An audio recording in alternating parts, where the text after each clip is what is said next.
So I have to go through all these steps before I buy something. Hey everyone, welcome back to my channel. My name is Sarah. I do fashion, curls, lifestyle and travel videos. So if you like that kind of stuff, then you're right here. So today we're going to talk about my fashion intentions for 2024. The new year is right around the corner, so I thought it is the perfect time to talk about intentions that I want to set for the new year. Everyone's kind of doing their New Year's resolutions, and I thought it would be great to do the same thing but just for fashion. So let's get right into it.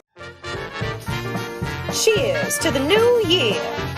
So the first intention is to look for good quality and longevity. As a fashion girly, I shop a lot, and often I don't look at the quality of the clothing because especially at fast fashion brands, I mean, we know that a lot of the clothing is just out of polyester. It's not high quality. I've become a bit better at looking at what the item is made out of. So looking if it is made out of cotton and natural fabrics, which is way better obviously than fabrics that are synthetic. Just because if the clothing is made out of natural fabrics, for example, or made really well, stitched well, then you're gonna have that piece for longer. So I just want to set the intention to look out for that more, and when I go fast fashion shopping, to also look what the item is made out of and decide also on that and not just on how it looks like. Obviously the longevity is not only connected to what it is made out of, but also how good care you take of it. I have pieces that are actually not really good quality, but I've had for like years, so just looking out for how to take care of your clothing is also really important. Number 2 is sticking to my style. This one is a bit a hard one for me, or I had to learn first what style I have over the years, and I think that just takes some time to evolve and find your personal style. And I think that over the years your style always changes obviously, but I think when you get into fashion and you kind of get to know yourself good and know, okay, this is something I like wearing, okay, these are the pieces that are kind of representative of me, this is the style I go for, then it's just easier to not fall into the whole sale trap or just getting items that you probably won't wear or won't like. And I'm trying to stick more to it because I have phases where I just get random bits that are not really fitting to me, and I am not for, okay, you cannot try yourself out and try new things out, but there are styles that are just not me at all, like a very preppy style or a very like Gen Z style, baggy style. That's just not my style. So I try not to fall into that, and I'm gonna try even more and stick to the style that I have and fits to me. Number 3 is shopping for my actual size. This is kind of a tricky one, and I think a lot of us girls struggle with it, that we look at the labels, like we look if it is in a small, medium, in a 36, 38, 40, whatever size. We always want to stick to one size that we think we have. So for me, for example, I always kind of want to stick to a small or 36, even though oftentimes the clothing is way too small for me, but I'm just kind of stuck on this, that I want to have that piece in this size even though it doesn't fit. This is something I'm trying to unlearn more and more, and just get clothing that actually fit to my body and don't care about the size it has. It could be a small, a medium, a large, X large, whatever. I don't want to look at that label anymore and judge myself on that, because it's such an unhealthy mindset, and also no one cares, no one sees which size you wear. You can only see if it fits or not. So if it's too tight or too large, that's the thing you can see, but not size it is. So I think that's an important one, and I'm sure I'm not the only one who struggles with that, so maybe you can also incorporate that. And also remember, different brands and labels cut differently. So there are like these fast fashion brands like Pull & Bear, Bershka, all these kind of labels that are more tailored for teenagers, so you can really see that a small is very different to a small at another store, because that is tailored for teenagers or younger children and not for grown-up women. Like if you look at a size small at H&M, it's way bigger than a size at Pull & Bear, so just keep that in mind. And also even in stores, even in Zara for example, I have clothing that is in a small, in a medium, in a large, because it's cut different pieces so differently that actually doesn't matter at all. So that's a very important intention for me. Number 4 is not shopping for a specific occasion. This is kind of big as well, but I've become a little better at it, I think. This is just an intention to set to not get random bits that I will just wear once and then it's just taking up space in my closet. It's so annoying and difficult also to find pieces for a special occasion. Then you find something and you may like it for the moment and you wear it once and then you never wear it again because you don't know how to style it in a different way. You didn't think, maybe you don't even like it anymore. So I'm trying to stay away from that in the next year even more and get pieces, even if it's for a specific occasion, that I can wear to different occasions. Like not just getting a New Year's dress that I will probably not like next year. So getting a dress, for example, a glittery dress that I know, okay, I can wear that to the next year as well, or I can wear to another occasion like a birthday party or whatever, a different occasion, something that fits to more occasions, but also something that I can may even wear for a normal day, like for a date night, or like style it down that I can even wear it on a regular basis. I think this is also a big one, and a lot of us girls, we fall into that trap. Number 5 is not running after trends too much. I see a new trend and I'm like, oh my god, this is amazing, or at first I don't even like it and then I like it after a while, and or when I see it a lot and then a year later or two I'm just like, what is that even? Why did I get this trend? I don't even want to wear that. So if I buy a trend, it has to fit my personal style in a way, and I must see the longevity of it. Like I have to see like, okay, this will be probably something that I will wear for longer. Obviously you can also have fun sometimes and get a special piece that you will not wear for long, but I'm trying to be more intentional with it. Like for example, the red trend in this season of winter is huge, so I have red heels, bags and so on,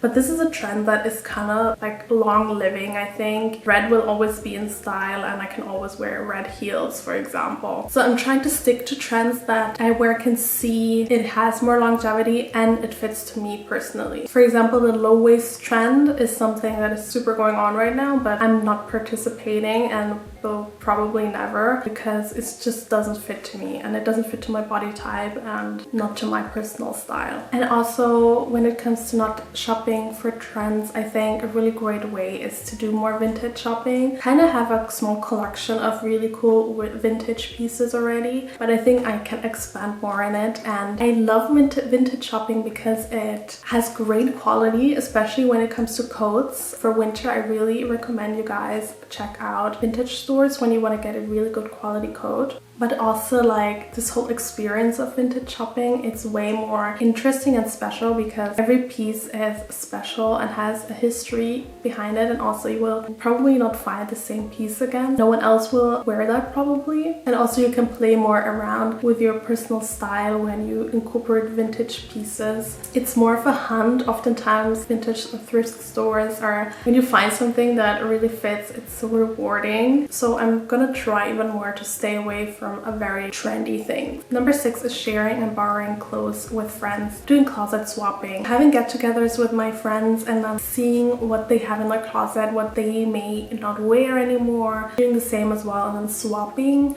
or just borrowing things that they got for a special occasion, for example, and then wearing it as well. Sometimes when you do rearrange your closet, you find things that you don't want to wear anymore, so I always love to keep them and not give them to charity, but first keep them and ask my friends if they want to have it, and oftentimes they do, so they can wear it and it's not like wasted. Especially friends who have a similar style, it's very easy to swap with them or just give them something to borrow things. And of course if we have the same size, but I think that's a great way to have a bonding experience, have fun, and also share things that you have. You can also do that with jewelry or shoes or whatever. There's so many things you can swap, and I'm sure there's so many things in your friends' closets that they don't wear anymore and you would love it. So just try it out and make a fun girls' night out of it. I love doing that. So this is another intention I'm trying to do even more for the next year. Number 7 is only getting stuff I'm 100% into and not falling into the sale trap. This is something I really need to work on for the next year because I'm such a sale girl. When I see something on sale and I'm like, this could fit, and I wear it and it looks good, I'm like, I'm gonna take it. This is coming with me, especially a Zara sale or a Mango sale sale or anything like that, I'm gonna snatch that.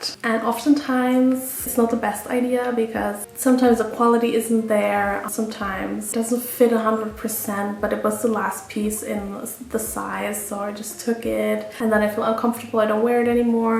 Sometimes it's just the red sale tag that just gets me and I'm like, oh my god, it's reduced like 50%. Now I have to get it because it's there and it's so cheap, so why not? And I'm trying to, for next year, not to do that so much anymore, not to fall into this trap and only to get pieces that I'm 100% into. Not, okay, this is okay, it fits okay, and I kind of like it, is not enough for next year. It has to be, I'm so in love with this piece. This is something I don't have in my closet. This is a piece that I can wear in 3 or 4 different ways. So I have to go through all these steps before I buy something. At least I'm gonna try doing that more next year. Because another thing is, it's just gonna take up so much space in your closet.